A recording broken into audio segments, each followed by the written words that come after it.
Hello friends, आज मैं आपके साथ इकोनॉमिक्स का एक और टॉपिक लेके आया हूँ और टॉपिक का नाम है forms of price mechanism in economic planning. Economic planning के अंडर कैसी कैसी जो प्राइस मैकेनिज्म है उनके तरीके होते हैं वो डिस्कस करेंगे।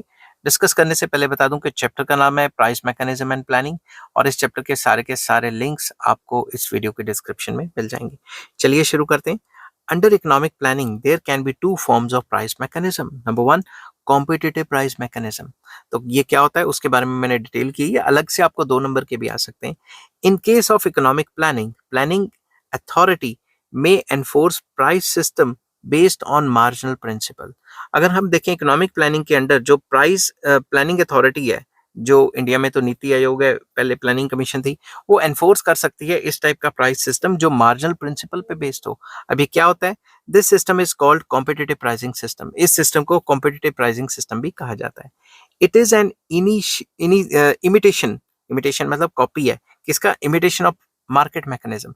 ये सिस्टम मार्केट मैकेनिज्म या प्राइस मैकेनिज्म का एक टाइप का कॉपी होता है। Under it planning authority takes into consideration people's willingness and power to work, selection of occupation, leisure and wants relating to the consumption. तो इसमें क्या होता है, प्लानिंग अथॉरिटी जो है कैलकुलेट करने की कोशिश करती है कि लोगों की विलिंगनेस कितनी है काम करने के लिए, पावर कितनी है काम करने के लिए, और वो किस किस टाइप का काम करना चाहते हैं, लेजर टाइम काम करना चाहते हैं, किस टाइप के, मतलब उनके प्रेफरेंसेस क्या हैं। In other words, this price system expresses individual preferences of the people. Individual preferences को देखेगा. It can be explained with the help of example. Supposing at any given time there is a shortage of commodity. अगर किसी भी एक given time पे किसी चीज की कमी है, under the circumstances, the planning authority will raise its price to such an extent as to make its demand and supply equal.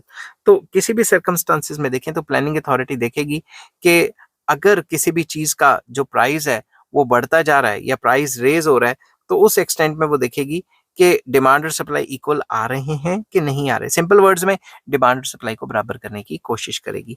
On the contrary, if the commodity is in surplus, अगर commodity काफी ज्यादा है, then the planning authority will lower its price to such an extent as to make its demand and supply are equal.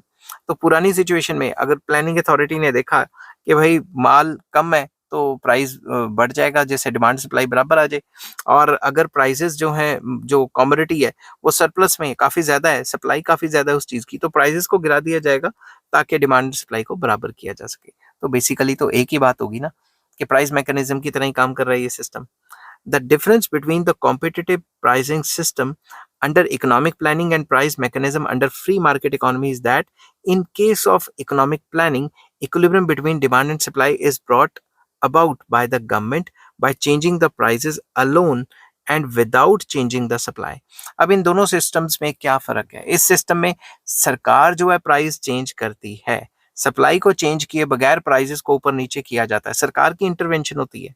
On the other hand, या on the contrary, in a free market where price mechanism prevails, equality between demand and supply is brought about by increasing or decreasing the volume of supply या production. वहां पे supply को ऊपर नीचे करके price determine करने की कोशिश करते हैं, और यहाँ पे जो है प्राइस को ऊपर नीचे करके, सप्लाई को टच नहीं करते, प्राइस को ऊपर नीचे करके इक्विलिब्रियम को डिटरमिन करने की कोशिश करते हैं। Thus, under economic planning, competitive prices are fixed by the planning authority, while under the free market economy, competitive prices are determined by the forces of demand and supply without external interference. तो economic planning में जैसा कि मैंने लिखा है कि planning authority सब कुछ तय करेगी, मगर दूसरी तरफ जो फ्री कॉम्पिटिटिव प्राइसिंग सिस्टम है उसमें डिमांड एंड सप्लाई ही सब कुछ तय करेगी। It may however be noted that competitive pricing system can be enforced successfully only when people have freedom in economic matters. अगर लोगों को इकोनॉमिक मैटर्स में फ्रीडम है तभी इस टाइप का सिस्टम लॉन्च किया जा सकता है, वरना अगर फ्रीडम ही नहीं है तो लॉन्च नहीं किया जा सकता। ठीक है, नेक्स्ट पॉइंट आ जाता है, नेक्स्ट टाइप आ जाती है, बल्कि ये है authoritative pricing system. Authoritative pricing system क्या होता है वो डिस्कस करते हैं, ये 2 नंबर में अलग से भी आ सकता है। Authoritative pricing system refers to that system where planning authority fixes the prices on the basis of public scale of preferences in place of individual preferences. तो अथॉरिटेटिव प्राइसिंग सिस्टम एक ऐसा सिस्टम है जिसमें जो प्लानिंग अथॉरिटी है, सरकार है, वो प्राइसेस तय करती है पब्लिक स्केल ऑफ प्रेफरेंसेस को देखते हुए, ना कि प्राइवेट या इंडिविजुअल प्रेफरेंस को देखते हुए। तो बेसिकली इंडिविजुअल प्रेफरेंसेस को जोर नहीं दिया जाएगा, और जो पब्लिक प्रेफरेंसेस हैं, ज्यादा परसेंटेज ऑफ पीपल जो है उनकी प्रेफरेंसेस को ज्यादा जोर दिया जाएगा। No doubt, the planning authority keeps in mind individual preferences, but relatively more importance is given to preferences of entire society.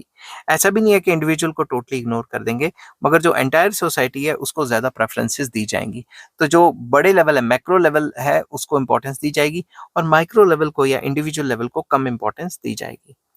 While determining the prices, due importance is shown to the political, social and economic factors relating to the economic development of the country. जब भी हम price determine करेंगे तो हम special importance देंगे कि political जो situations हैं वो कैसी चल रही हैं, सोसाइटी में सोशल कंडीशंस कैसी चल रही हैं, और इकोनॉमिक फैक्टर्स कौन कौन से हैं, ये सारे चीज कंसिडर करेंगे। इसके बगैर प्राइस डिटरमिन नहीं किया जाता इस सिस्टम में। This system is absolutely different from price mechanism. ये प्राइस मैकेनिज्म से टोटली डिफरेंट है, यहाँ तो सरकार खुद ही कर रही है सब कुछ, ठीक है। In under developed countries, UDC मतलब under developed countries, shadow prices are fixed by the economic planning. तो बेसिकली अगर देखा जाए तो शेडो प्राइसेस फिक्स की जाती हैं अंडर डेवलप्ड कंट्रीज में प्लानिंग अथॉरिटी के थ्रू। ये होती क्या है? Shadow prices are those prices which represent the intrinsic और true value of the products and the factors.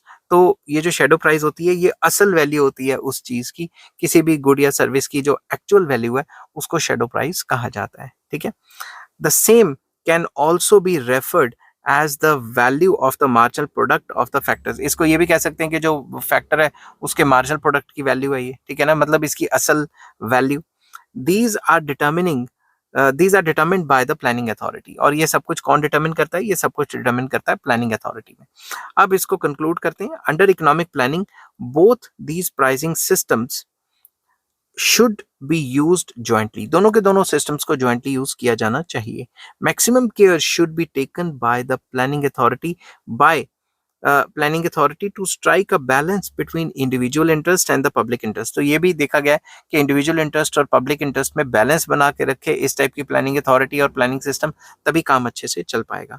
Bye doing so the real problem not will not be a choice between competitive pricing system and authoritative pricing system, but a rational mixture of both the system in the national interest. तो basically ये अकेला competitive भी ना हो और अकेला ये command system या फिर जिसको हम प्लानिंग सिस्टम कहते हैं ये भी ना हो, इसका मिक्सचर हो, ताकि ओवरऑल जो है जनरल इंटरेस्ट में या नेशनल इंटरेस्ट में काम हो पाए। आई होप ये वीडियो आपको पसंद आई होगी। अगर पसंद आती है तो please like, share and subscribe. Next topic पे मैं वीडियो लेके आऊंगा, merits of planned price mechanism. Planned price mechanism के क्या मेरिट्स होते हैं। Till then take care, bye bye.